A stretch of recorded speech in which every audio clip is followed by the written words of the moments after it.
আসসালামু আলাইকুম, স্বাগত জানাচ্ছি আরটিভি দুপুরের সংবাদে। আপনাদের সঙ্গে রয়েছি আমি মারফি রহমান। যারা নির্বাচনকে বাধাগ্রস্ত করতে চায় তাদের প্রতিহত করা হবে বলে হুঁশিয়ারি দিয়েছেন বিএনপির মহাসচিব মির্জা ফখরুল ইসলাম আলমগীর। বলেন, নির্বাচনের পরিবেশকে বিঘ্নিত করার জন্য পরিকল্পিতভাবে একটি বিশেষ মহল মিটফোর্ডের হত্যাকাণ্ডকে অজুহাত হিসেবে ব্যবহার করছে। রাজনৈতিক পরিস্থিতির অবনতির ভয়াবহ পরিণাম সম্পর্কেও দায়িত্বশীল রাজনৈতিক দলগুলোকে সচেতন হওয়ার আহ্বান জানান বিএনপি মহাসচিব। রুদ্র রফিককে সাথে নিয়ে মাইদুর রহমান রুবেলের রিপোর্ট। বিএনপির স্থায়ী কমিটির বৈঠকের সিদ্ধান্ত জানাতে গুলশানে দলটির চেয়ারপারসনের রাজনৈতিক কার্যালয়ে এই সংবাদ সম্মেলনের আয়োজন করা হয়। মর্মান্তিক এবং অনাকাঙ্ক্ষিত ঘটনার প্রেক্ষিতে সমসাময়িক বিষয় গুরুত্ব পায় দলটির নীতি নির্ধারণী ফোরামের বৈঠকে। দলটির মহাসচিব মির্জা ফখরুল ইসলাম আলমগীর বলেন, নির্বাচন বাধাগ্রস্ত করতে ষড়যন্ত্রে লিপ্ত একটি গোষ্ঠী।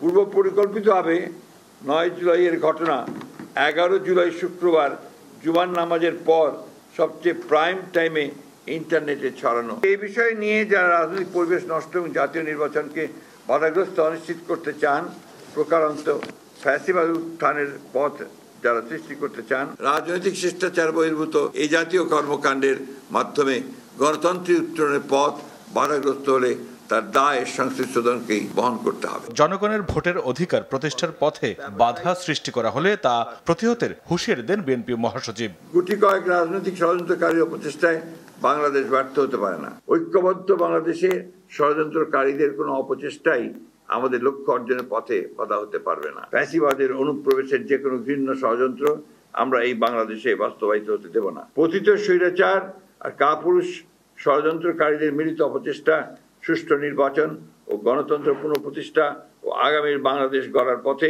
যদি কোনো বাধা আসে, তবে সেটা আমরা ঐক্যবদ্ধ গণতান্ত্রিক শক্তির মাধ্যমে প্রতিহত করব ইনশাআল্লাহ। যে কোনো মূল্যে ঐক্যবদ্ধভাবে দেশের স্বাধীনতা সার্বভৌমত্ব রক্ষা করার প্রত্যয় ব্যক্ত করেন মির্জা ফখরুল ইসলাম আলমগীর। আমরা উপযুক্ত ব্যক্তিবর্গের সমন্বয়ে একটি তদন্ত তত্ত্বানুসন্ধানী কমিটি গঠনের সিদ্ধান্ত নিয়েছি। মাইদুর রহমান রুবেল, আরটিভি, ঢাকা। এবং তার জন্য রাজনীতিতে সংসদের রাষ্ট্র পরিচালনায় নারীর সম্মানজনক অবস্থা প্রতিষ্ঠিত করতে হবে। সমতার মর্যাদায় নারীকে সম্মানিত করা রাষ্ট্রের দায়িত্ব বলে মন্তব্য করেছেন ঐকমত্য কমিশনের সহসভাপতি অধ্যাপক আলী রিয়াজ। সকালে ফরেন সার্ভিস একাডেমিতে কমিশনের সাথে রাজনৈতিক দলগুলোর দ্বিতীয় দফার 13তম দিনের বৈঠকের শুরুতে তিনি বলেন, মনে রাখতে হবে 14 জুলাই গণ অভ্যুত্থানের মোড় ঘুরানোর গুরুত্বপূর্ণ দিন। এই দিনে ঢাকা বিশ্ববিদ্যালয়ের নারী শিক্ষার্থীরা প্রতিবাদ মুখর হয়েছিল। তাই নারীকে যথাযথ সম্মান না দিয়ে দমিয়ে রাখলে রাষ্ট্র পিছিয়ে যাবে। নারীদের সংসদীয় আসন এবং দ্বিকক্ষ বিশিষ্ট সংসদের বিষয়ে আলোচনা চলছে। আলোচনায় রাজনৈতিক দলগুলো ঐক্যমতে পৌঁছাবে বলে আশা প্রকাশ করেন আলী রিয়াজ।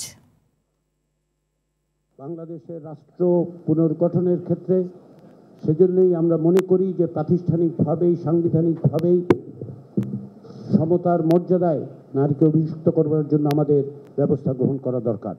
রাজনীতিতে, রাষ্ট্র গঠনে, আইন প্রণয়নে প্রাতিষ্ঠানিকভাবে নারীকে মর্যাদার সঙ্গে অংশগ্রহণের পথ আমরা তৈরি করতে পারবো। সে জায়গায় আমরা এক জায়গায় আসতে পারবো, ঐক্যমত্য তৈরি করতে পারবো, সেটা আমরা আশা করি।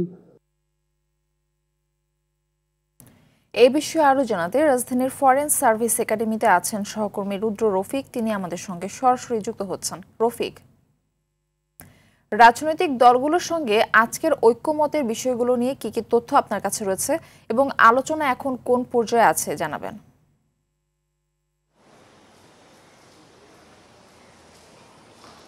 মারফি, আজ বেলা 11:30টার দিকে আসলে ঐক্যমত্য কমিশনের এই দ্বিতীয় দফার 13তম দিনের আলোচনা সভা বৈঠকটি শুরু হয়।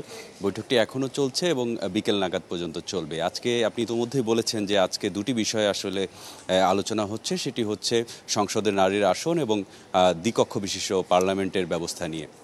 আমরা ইতিমধ্যে দেখেছি যে প্রথম দফায় যে বৈঠকটি অনুষ্ঠিত হয়েছে সে সময়ও কিন্তু এই দুটি বিষয় নিয়ে আলোচনা হয়েছিল। বেশিরভাগ রাজনৈতিক দলগুলো কিন্তু এই দুটি বিষয়ের যে প্রস্তাবনা আসলে সংস্কার কমিশন থেকে দেওয়া হয়েছে তার সঙ্গে কিন্তু একমত পোষণ করেছেন। আমি একটু আপনাকে জানিয়ে রাখি, সংসদে নারীর ক্ষমতায়ন, বিশেষ করে সারা দেশে, আপনি ইতিমধ্যে বলছিলেন যে আজকে কিন্তু বৈঠকের শুরুতেই অধ্যাপক আলী রিয়াজ তিনি নারীর একটি সম্মানজনক অবস্থান বাংলাদেশে প্রতিষ্ঠিত করার জন্য তিনি যে উদ্যোগ সরকারের পক্ষ থেকে নেওয়া হয়েছে সেটি রাজনৈতিক দলগুলোর সামনে উপস্থাপন করেছেন এবং সংস্কার কমিশনের পক্ষ থেকে যে প্রস্তাবনা দেওয়া হয়েছে সেটি সবাইকে বিবেচনা করতে তিনি আহ্বান জানিয়েছেন। সংস্কার কমিশন থেকে আসলে বিশেষ করে নারী সংস্কার কমিশন থেকে যে প্রস্তাবনা দেওয়া হয়েছে সেটি হচ্ছে সংসদে যে আসন রয়েছে আমরা জানি 300টি সাধারণ আসন এবং 50টি সংরক্ষিত নারী আসন বর্তমানে রয়েছে এবং সেখানে সংস্কার কমিশনের পক্ষ থেকে কিন্তু এটি বাড়িয়ে 300টি করার প্রস্তাবনা দেওয়া হয়েছে এবং আমরা দেখেছি যে গত দফায় অর্থাৎ প্রথম দফায় যে আলোচনা হয়েছে সে সময় কিন্তু বেশিরভাগ রাজনৈতিক দল 100টি আসন নারীদের জন্য বরাদ্দ করার জন্য বা এটা দেওয়ার জন্য কিন্তু তারা বেশিরভাগ রাজনৈতিক দল রাজি হয়েছেন। তবে এই রাজি হওয়ার ক্ষেত্রে আবার দুটি বিষয় আছে, সেটি হচ্ছে এই আসনে নারীদের নির্বাচনের যে প্রক্রিয়া সেই প্রক্রিয়া নিয়ে আসলে বেশ কিছু দলের মধ্যে ভিন্নমত রয়েছে।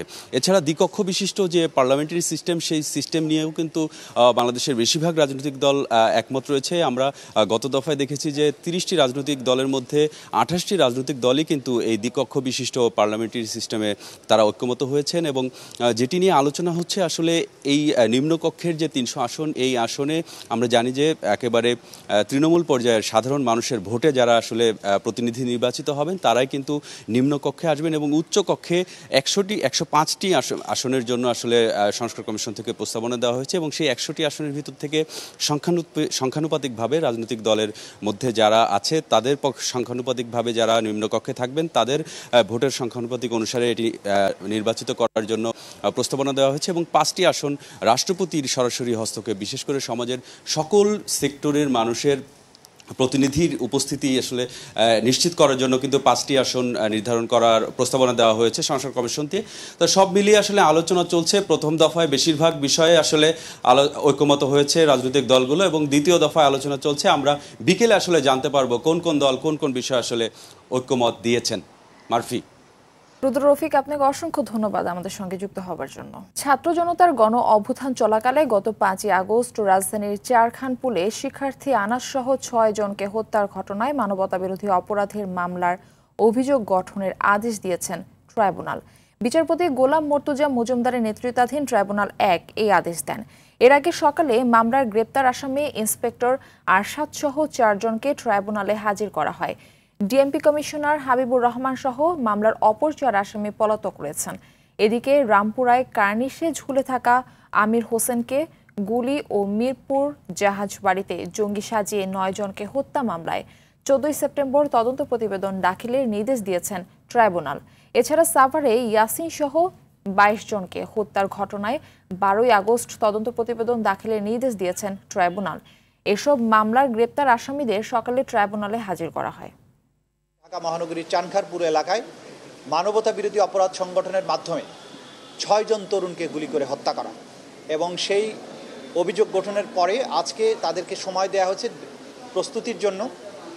আগামী 10 আগস্ট তারিখে প্রসিকিউশনের পক্ষে আনুষ্ঠানিক যে অভিযোগের পরে যে ওপেনিং স্টেটমেন্ট বলে সেই স্টেটমেন্টের জন্য দিন ধার্য করা হয়েছে এবং 11ই আগস্ট থেকে এই মামলার আনুষ্ঠানিক সাক্ষ্য গ্রহণ শুরু হবে এবং সেই দিন প্রথম সাক্ষ্য গ্রহণ অনুষ্ঠিত হবে। বৈষম্যবিরোধী ছাত্র আন্দোলনের সময় মোহাম্মদপুরের ITZ স্কুল অ্যান্ড কলেজের 7ম শ্রেণীর ছাত্র রাকিব হাসান হত্যা মামলায় সাবেক খাদ্যমন্ত্রী কামরুল ইসলাম ও সাবেক বিচারপতি আবুল হোসেন মোহাম্মদ শামসুদ্দিন চৌধুরী মানিককে গ্রেপ্তার দেখানো হয়েছে। সোমবার Dhaka metropolitan magistrate MA Azharul ইসলামের আদালত গ্রেপ্তারের আবেদন মঞ্জুর করেন। তদন্ত কর্মকর্তা মোহাম্মদপুর থানার পুলিশ পরিদর্শক মোহাম্মদ হাফিজুর রহমান তাদের আদালতে হাজির করে গ্রেপ্তার দেখানো আবেদন করেন। অভিযোগে বলা হয়, গত বছরের 19 জুলাই বৈষম্যবিরোধী ছাত্র আন্দোলনের সময় মোহাম্মদপুরের ITZ স্কুল অ্যান্ড কলেজের 7ম শ্রেণীর ছাত্র রাকিব হাসান সেন্ট জোসেফ স্কুলের সামনে গুলিবিদ্ধ হয়। ওই ঘটনায় শেখ হাসিনা সহ 87 জনের বিরুদ্ধে মামলা করেন নিহত রাকিবের চাচা। এই মামলায় কামরুল 10 এবং মানিক 11 নম্বর আসামি।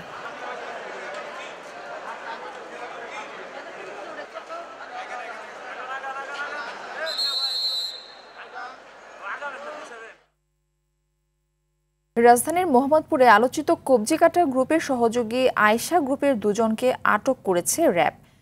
সোমবার সাভারের ভাকুরতা এলাকায় অভিযান চালিয়ে আয়েশা গ্রুপের প্রধান মোহাম্মদ আসাদ ওরফে আয়েশা এবং তার সহযোগী ইউসুফকে আটক করা হয়। এ সময় তাদের কাছ থেকে 6টি সামুরাই উদ্ধার করা হয়। এ নিয়ে সংবাদ সম্মেলনে র্যাব জানায়, আদাবর হাউজিং এলাকায় রাজমিস্ত্রির কাজ করত আয়েশা, পরে মাদক ব্যবসা দিয়ে শুরু করে জড়িত হয় ছিনতাই ও চাঁদাবাজিতে। তার বিরুদ্ধে বিভিন্ন থানায় 8টি মামলা রয়েছে। র্যাব আরও জানায়, মোহাম্মদপুর আদাবর এলাকায় 20টির বেশি গ্রুপ সক্রিয় রয়েছে। তাদের যে মাদক ব্যবসার সাম্রাজ্য বা তাদের দখল চাঁদাবাজির যে তাদের আয়েশা বাহিনী, এই বাহিনীর উপস্থিতি তারা জনসমক্ষে এভাবে জানান দেয়। মোহাম্মদপুরে একসময় এই কিশোর গ্যাংয়ের যে দৌরাত্ম্য আপনারা দেখেছেন, এই যেভাবে দিনে দুপুরে প্রকাশ্যে যখন কোপায় মানুষকে কুপিয়ে নৃশংসভাবে হত্যা চেষ্টা চালায়, এটা মানুষের মধ্যে সমাজে একটা আতঙ্ক জনমনে তৈরি করে। এই অপরাধীদের কোনো ছাড় নেই। দলমত নির্বিশেষে আমরা তাদের বিরুদ্ধে আইনগত ব্যবস্থা নিতে আমরা বদ্ধপরিকর। অবৈধ সার্টিফিকেট অবলীলায় পেয়ে যাচ্ছে মন্ত্রণালয়ের বৈধতা। অবৈধ সার্টিফিকেট পরীক্ষা নিরীক্ষা না করে বৈধতার সিল দিচ্ছে শিক্ষাসহ সংশ্লিষ্ট মন্ত্রণালয়। সব সার্টিফিকেট অনলাইনে অ্যাপোস্টিল করার কথা থাকলেও জাল সার্টিফিকেট হাতে সত্যায়িত করল শিক্ষার এক সহকারী সচিব। পরীক্ষা নিরীক্ষা না করে সার্টিফিকেট সত্যায়িত করা অপরাধ উল্লেখ করে মাধ্যমিক ও শিক্ষা বিভাগের সিনিয়র সচিব জানান, এই কাজে জড়িতদের বিরুদ্ধে ব্যবস্থা নেওয়া হবে। বিশেষজ্ঞরা সিস্টেম ও সবার সমন্বিত প্রচেষ্টার অভাবকে দায়ী করছেন। নাজমুল হোসাইন সাইমনকে সাথে নিয়ে দীপ্ত চন্দ্রপালের ধারাবাহিকের আজ থাকছে শেষ পর্ব। শিক্ষা ও পররাষ্ট্র মন্ত্রণালয়ের আশীর্বাদে অবৈধ সার্টিফিকেটও এখন বৈধ। পয়সার বিনিময়ে ভুয়া সার্টিফিকেট নিয়ে সরকারি অনুমোদনের ছত্রছায়া চলছে বিদেশে উচ্চশিক্ষা ও চাকরি। শুনতে অবাক লাগলেও ভয়াবহ এই চক্রটি টাকার বিনিময়ে সার্টিফিকেট দেওয়ার পাশাপাশি করে দেন শিক্ষা মন্ত্রণালয় থেকে সত্যায়িত। পাওয়া যাবে অনলাইন ভেরিফিকেশনও। মাত্র 10,000 টাকা খরচ করলেই মিলবে এই সুবিধা। ফরেন মিনিস্ট্রি আপনার অ্যাপ্রুভাল দিবে, এরপর আপনি অ্যাপল লিস্ট পাইবেন।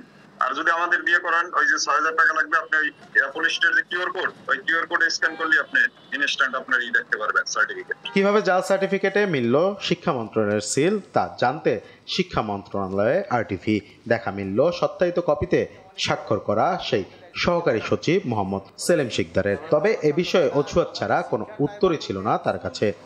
কয় দিক দিয়ে আমি তারাম চুর যদি পকেট কাটিয়ে দিতে ওদিকে আমি কয়টা পকেট এরকম তো কিছু সাইন করে দিয়েছেন, হ্যাঁ কিছু স্বার্থের আশা আপনি সাইন করে দিয়েছেন। না আমার এনে কোনো স্বার্থ নাই। তাহলে আপনি চেক করলেন না কেন? আমি কয়টা করলাম। শিক্ষা মন্ত্রণালয়ের পর পররাষ্ট্র মন্ত্রণালয়ে গেলেও তাতেও পড়ে বৈধতার সিল। এটা শুধু জালিয়াতি না, দেশের উচ্চশিক্ষা ব্যবস্থা ধ্বংস করার ষড়যন্ত্র বলে মনে করেন শিক্ষাবিদরা। আমরা সিস্টেমটাকে গড়ে তুলিনি যে সিস্টেমই আপনাকে ধরে ফেলবে। রাষ্ট্র অ্যাসাইন করতে পারে যে যেহেতু এরকম একটা অ্যালার্মিং বিষয় ঘটছে, রাষ্ট্র এখানে স্বরাষ্ট্র মন্ত্রণালয়কে ইনভলভ করতে পারে, গোয়েন্দা সংস্থাকেও ইনভলভ করতে পারে এখানে, যে যেহেতু এরকম ঘটনাগুলো ঘটছে চক্রগুলো আমাদেরকে ভেঙে ফেলতে হবে। মাধ্যমিক ও শিক্ষা বিভাগের সিনিয়র সচিব জানান, আর্থিক সহ নানা অনিয়ম রোধের জন্যই সত্যায়িত ডিজিটাল নিয়মে করার পদ্ধতি চালু হয়েছে। এরপরও কিভাবে জাল সার্টিফিকেটে হাতে সিল মারা হলো তা তদন্ত করা হবে। কিংবা হাতে অ্যাটেস্টেশনের ক্ষেত্রে যে সমস্ত অসৎ উপায়গুলি অবলম্বন করার যেই সুযোগগুলি আগে ছিল সেটা বন্ধ করার জন্যই অ্যাপোস্টিল করা হয়েছে। এবং এই অ্যাপোস্টিলের সাথে আমাদের দেশের ভাবমূর্তির একটা বিষয় আছে, সার্টিফিকেট অথেন্টিকেশন। যদি এর কোনো ব্যত্যয় ঘটে থাকে, কোথাও এর অনিয়ম যদি ঘটে থাকে, সেটা অবশ্যই আমরা তদন্ত সাপেক্ষে সংশ্লিষ্ট সকলের সাথে আলোচনা করে উপযুক্ত ব্যবস্থা নেব। শিক্ষার নামে প্রতারণা বন্ধ না হলে ধসে পড়বে পুরো সমাজ ব্যবস্থা। কঠোর পদক্ষেপ নেওয়ার এখনই সময় বলে মনে করছে বিশেষজ্ঞরা। দীপ্ত চন্দ্রপাল, আরটিভি, ঢাকা। যুক্তরাষ্ট্রের নতুন শুল্ক আরোপে সবচেয়ে বেশি ক্ষতিগ্রস্ত হবে বন্দর নগরী চট্টগ্রাম। দেশটিতে রপ্তানি গার্মেন্ট পণ্যের 60% যায় এই নগরী থেকে। 35% নতুন শুল্ক আরোপে বড় ধরনের ক্রেতা সংকটে পড়ার শঙ্কায় কারখানা মালিকরা। চট্টগ্রাম থেকে সাইফুল মাহমুদের পাঠানো রিপোর্টে বিস্তারিত জানাচ্ছেন সাকিব আল হাসান। গেল বছর যুক্তরাষ্ট্রে তৈরি পোশাক রপ্তানিতে বাংলাদেশের প্রবৃদ্ধি ছিল 0.21%। অন্যদিকে নিকটতম প্রতিযোগী দেশ ভিয়েতনামের ছিল 9%-এরও বেশি। এবছর যুক্তরাষ্ট্র ভিয়েতনামের পণ্য রপ্তানিতে শুল্ক হার নির্ধারণ করেছে 20%, আর বাংলাদেশের জন্য এ হার 35%। যুক্তরাষ্ট্রের এমন উচ্চ শুল্ক হারে সবচেয়ে বেশি ক্ষতিগ্রস্ত হবে বন্দরনগরী চট্টগ্রাম। 2024-25 অর্থ বছরে বাংলাদেশ থেকে যুক্তরাষ্ট্রে রপ্তানি হয়েছে $876 কোটি মূল্যের পণ্য। এর মধ্যে তৈরি পোশাক ছিল প্রায় 759 কোটি, যার 60%ই রপ্তানি হয়েছিল বন্দরনগরী চট্টগ্রাম থেকে। শুল্ক হারে ছাড় না পেলে বন্ধ হয়ে যেতে পারে চট্টগ্রামের হাজার হাজার পোশাক কারখানা। আমরা অন্যান্য দেশ থেকে প্রায় 15% পিছনে আসি, ফলশ্রুতিভাবে বিশাল সংখ্যক ইন্ডাস্ট্রি আপনার বন্ধ হয়ে যাবে। প্রতিযোগী দেশগুলোর শুল্ক হার কম থাকায় ক্রেতারা ঝুঁকবে সেসব দেশে। ট্যারিফটা যখন বেশি হবে তখন স্বাভাবিকভাবে কাস্টমাররা তো আমার থেকে আগ্রহ হারাবে। ভিয়েতনামের ট্যারিফ যদি হয় 20%, আমারটা যদি হয় 35%, 15% বেশি ট্যাক্স দিয়ে আমার থেকে তো কেউ মালামাল নেবে না। 2024 সালে মাত্র 0.21% প্রবৃদ্ধিতে যুক্তরাষ্ট্রে $38.48 বিলিয়ন মূল্যের পোশাক রপ্তানি করেছিল বাংলাদেশ। একই সময় 9.34% প্রবৃদ্ধি নিয়ে $33.94 বিলিয়ন মূল্যের পোশাক রপ্তানি করে ভিয়েতনাম। সাকিব আল হাসান, RTV। এবার নিচ্ছি হাইসেন্স সংবাদ বিরতি, ফিরে এসে আরো যা থাকছে।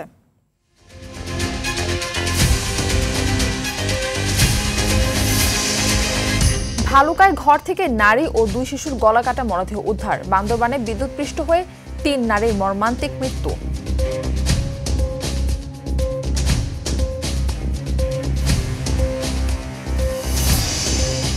এবং পিএসজির স্বপ্ন ভেঙে ক্লাব বিশ্বকাপের চ্যাম্পিয়ন চেলসি প্যারিস সেন্ট জার্মেইকে 3-0 গোলে হারিয়েছে ইংলিশ ক্লাবটি।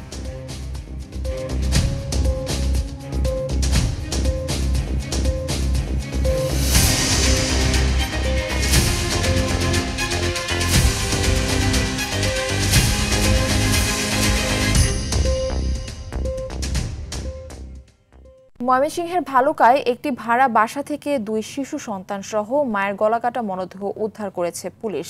সকালে পৌরসভার 7 নম্বর ওয়ার্ডের টি&টি রোডের হাইউম মিয়ার বাড়ি থেকে মরদেহগুলো উদ্ধার করা হয়। নিহতরা হলেন ময়না আক্তার এবং তার মেয়ে রাইসা ও ছেলে নীরব। ময়না আক্তার নেত্রকোনার রফিকুল ইসলামের স্ত্রী। তারা ভাড়া বাসায় থাকতেন। রফিকুল ইসলাম স্থানীয় একটি পোশাক কারখানায় চাকরি করেন। পুলিশ জানায় রফিকুল ইসলাম কর্মস্থল থেকে বাসায় ফিরে ঘরের দরজায় তালা দেখতে পান। পরে তালা ভেঙে ঘরে ঢুকে খাটের উপর স্ত্রী ও 2 সন্তানের গলাকাটা মরদেহ পড়ে থাকতে দেখেন। এদিকে চট্টগ্রাম নগরীর পতেঙ্গা থানার চৌরি হালদা এলাকায় দেবরে ছুরিকাঘাতে ভাবি খুন হওয়ার অভিযোগ পাওয়া গেছে।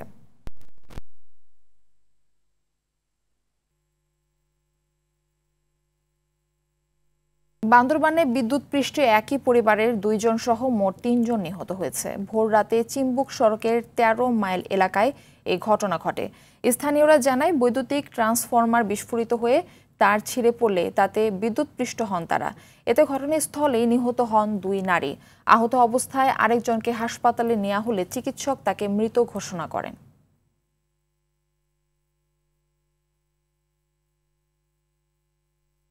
সিরাজগঞ্জের কামারখন্দে হাজেরা খাতুন নামে এক শিশুকে হত্যার অভিযোগ উঠেছে সৎ মায়ের বিরুদ্ধে।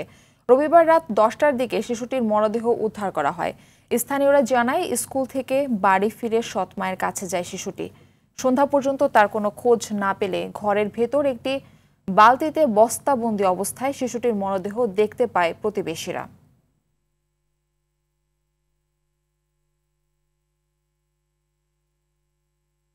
শিল্প খাতকে বহুমাত্রিকভাবে শক্তিশালী করতে সরকার কাজ করে যাচ্ছে উল্লেখ করে শিল্প উপদেষ্টা আদিলুর রহমান খান বলেন, বাংলাদেশের রপ্তানির সম্ভাবনাকে কাজে লাগাতে ন্যাশনাল হালাল ল্যাবরেটরি সময়োপযোগী ও গুরুত্বপূর্ণ মাইলফলক হিসেবে কাজ করবে।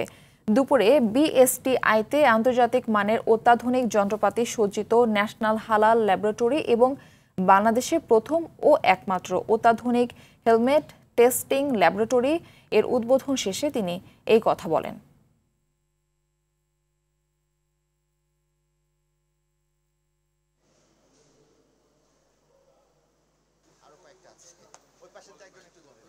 বাংলাদেশের যে একটা ব্যাপক রপ্তানি সুযোগ আছে এবং আমরা যে রপ্তানিও করি সেই দিক থেকেও আমাদের এই হালাল পণ্য রপ্তানির প্রশ্ন আছে। এটা বাণিজ্যিকভাবে আমাদের জন্য অত্যন্ত গুরুত্বপূর্ণ। আর তাই এই কাজ শুরু করার মধ্যে দিয়ে আমরা আন্তর্জাতিক অঙ্গনে আমাদের ব্যবসায়িক যোগাযোগগুলো বাড়াতে পারবো এবং আমাদের পণ্য রপ্তানি করতে পারবো। গাজীপুরের কালিয়াকৈরের সোনাখালী রেল ক্রসিংয়ে ধান বোঝাই একটি ট্রাক আটকে যাওয়ায় ৩ ঘন্টা পর ঢাকার সাথে উত্তরবঙ্গের রেল যোগাযোগ স্বাভাবিক হয়েছে। সকাল ৮টার দিকে ট্রাকটি রেল ক্রসিংয়ে আটকে যায়। বিষয়টি নিশ্চিত করেছেন জয়দেবপুর রেলওয়ে স্টেশনের সিনিয়র সহকারী নির্বাহী প্রকৌশলী জুয়েল মিয়া। এলাকাবাসী জানায় কালিয়াকৈর ধামরাই আঞ্চলিক রুটের সোনাখালী রেল ক্রসিংয়ের সামনে বেশ কয়েকটি বড় বড় গর্তের সৃষ্টি হয়েছে। ওই গর্তে ট্রাকটি আটকে গেলে ঢাকার সঙ্গে উত্তরবঙ্গের ট্রেন চলাচল বন্ধ থাকে। ৩ ঘন্টা চেষ্টায় বিকল হওয়া ট্রাকটি সরানো হয়। বেলা ১১টার দিকে রেল যোগাযোগ স্বাভাবিক হয়।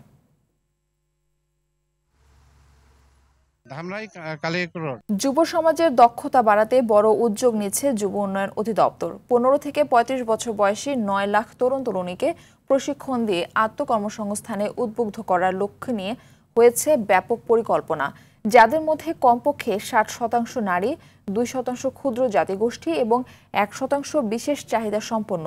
এই নিট জনগোষ্ঠীকে প্রশিক্ষণের আওতায় আনা হবে ৬টি ক্যাটাগরিতে।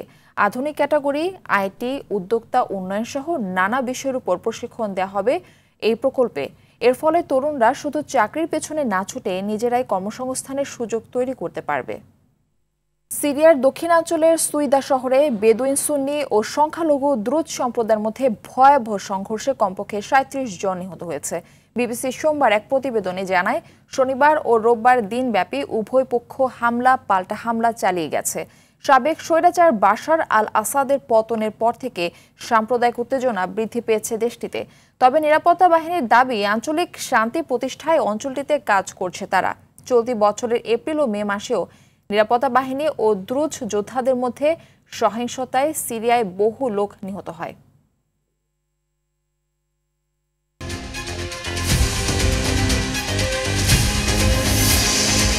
যারা নির্বাচনকে বাধাগ্রস্ত করতে চায় তাদের প্রতিহত করার হুঁশিয়ারি মির্জা ফখরুলের। মিটফোরের হত্যাকাণ্ডকে অজুহাত হিসেবে ব্যবহার করার অভিযোগ। রাজনীতি সহ রাষ্ট্র পরিচালনায় নারীর সম্মানজনক অবস্থা চায় রাষ্ট্র। সমতায় সম্মানিত করতে দলগুলো ঐক্যমতে পৌঁছাবে আশা আলী রিয়াজের। চানখালপুরে ৬ জন হত্যার অভিযোগ গঠনের আদেশ, ৪ আসামিকে ট্রাইব্যুনালে হাজির, অপর ৪ আসামি পলাতক। এবং মাত্র ১০,০০০ টাকায় খুব সহজে মন্ত্রণালয়ের বৈধতা পাচ্ছে জাল সার্টিফিকেট। দেশের উচ্চশিক্ষা ব্যবস্থা ধ্বংসের ষড়যন্ত্র বলছেন শিক্ষাবিদরা। দুপুরের সংবাদ এ পর্যন্তই। জেলা সংবাদ বিকেল ৪:৫টায় দেখার আমন্ত্রণ রইল। ধন্যবাদ সবাইকে।